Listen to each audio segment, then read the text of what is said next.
15 তারিখে 14 তারিখের থেকে অগাস্টের 5-6 তারিখ পর্যন্ত 5 তারিখ পর্যন্ত একটা ভয়াবহ একটা সময় আমরা কাটিয়েছি।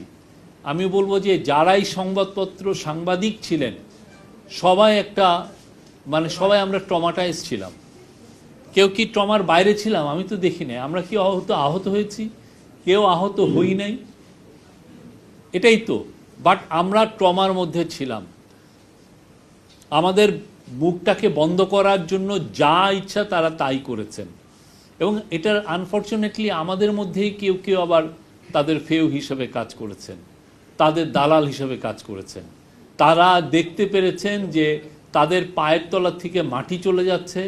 যারা এই যে পূর্বাচলের প্লটের লোভে বা দুনিয়ার যত রকমের কোনো ব্যাংকের ডিরেক্টরশিপের লোভে বা কোনো ব্যাংকের ঋণের লোভে এই যে জার্নালিজম করতে গিয়ে দালালি করেছেন, তারা আমাদেরকেই নুরতাজে অর্ডার করে জিতে নিন গাড়ি, বাইক, আইফোন সহ কোটি টাকার পুরস্কার। অর্ডার করতে ভিজিট করুন nurtaj.com। যে তাদের মাস্টারদের কাছে আমাদের নামে বলে আসছেন। এই আকন তো এটা বলেছে, সোহেল তো এই আজকে যে ওর সাথে কথা বললো, শফিক তো ঘরের মধ্যে বসে গুটি চালতেছে। আমাদের প্রত্যেকটা শব্দ তারা স্ক্রুটিনি করেছেন, প্রত্যেকটা সেন্টেন্স তারা মেপে মেপে দেখেছেন এটা কি এই এক নায়কতন্ত্রকে প্লিজ করার মতো এবং আপনি অ্যাবসোলুট সারেন্ডার তার কাছে করতে হবে, কোনো ধরনের নেই। এবং পরে এমনই হলো যে ওরাই লেগে গেছে কে কত তেল দিতে পারে। পরবর্তীতে দেখবেন যে অনেক সাংবাদিক কিন্তু স্বৈরাচারের প্রথম দিকে ছিলেন, পরে পারেন, তেল যুদ্ধে পারেন নাই। ঠিক আছে, আমি একটু কম তেল পড়ে গেছি, উনি আউট। আপনি দেখুন PM এর অফিসে দেখেন, ওগুলো তো ক্লাসিক। ওইটা নিয়ে আসলে আমি সবাইকে বলি যে যতগুলো প্রেস কনফারেন্স করছে প্রত্যেকটা আর্কাইভ করে রাখেন।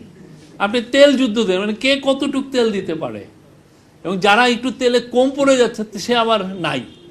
হ্যাঁ, তার অনেক কিছুই নাই। কি একটা আজব একটা 15টা বছর আমরা কাটিয়েছি, এটা চিন্তা করা যায় না। আমাদের গভর্নমেন্ট বা এই ইন্টারিম গভর্নমেন্টের কাজ হচ্ছে freedom of speech, freedom of press, freedom of association মানুষের কাছে ফিরিয়ে দেওয়া। আকন ভাই বললেন যতটুকু স্বাধীনতার সদ, আমি বলবো যতটুকু স্বাধীনতা না, ফুল স্বাধীনতা। কারো কোনো স্বাধীনতায় আমরা 1 ইঞ্চি পর্যন্ত আটকাবো না। কেউ বলতে পারবে না যে তাদের আমরা এই পর্যন্ত PM এর অফিস, এই পর্যন্ত CA এর অফিস থেকে, চিফ অ্যাডভাইজার অফিস থেকে কোনো নিউজটাকে নামানো হয়েছে, কাউকে ফায়ার করা হয়েছে, ওকে বাদ দিয়ে একে নেন, এটা করা হয়েছে। কোনো ওনারকে বলা হয়েছে আপনি এইরকম কাভারেজ কেন করছেন, এইরকম করেন। এই যে আজকে আমাদের তো 4 মাস হয়ে গেল, 4 মাস আমরা 6-7 দিন আমাদের হয়ে গেল। আপনি জিজ্ঞেস করেন আমরা কাউকে বলেছি কিনা? এইরকম স্বাধীনতা বাংলাদেশের ইতিহাসে, বাংলাদেশের প্রেস এবং একটা থ্রাইভিং প্রেস, এটা তো এমন না যে 1-2টা প্রেস, এখানে হাজার হাজার ওয়েবসাইট আছে, শ নিউজ পেপার আছে এবং ডজন ডজন টেলিভিশন স্টেশন আছে। কেউ বলতে পারবে কাউকে আমরা একটা নিউজের ক্ষেত্রে আমরা ইন্টারভেন করেছি? একটা নিউজের ক্ষেত্রে। কালকে দেখতেছিলাম যে রিপোর্টার্স উইদাউট বর্ডারের ইয়েতে আসছে যে বাংলাদেশ একটা ডেঞ্জারাস প্লেস। হ্যাঁ, ওইটা আবার আওয়ামী কিছু দালালরা আবার এটা শেয়ারও দিচ্ছে যে বাংলাদেশ ডেঞ্জারাস প্লেস হয়ে গেছে। তো এরা এটা বলে না বাংলাদেশ ডেঞ্জারাস প্লেস হয়েছে RSF এ, কারণ শেখ হাসিনা 5 জন সাংবাদিক খুন করেছেন।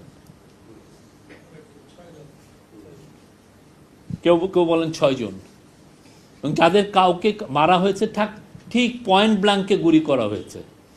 সাঈদ খান সে তো ফিরে আসছে, আমরাও তো গায়েব হয়ে যেতাম। গুম জননী আমাদেরকেও তো গুম করতে পারতেন। তো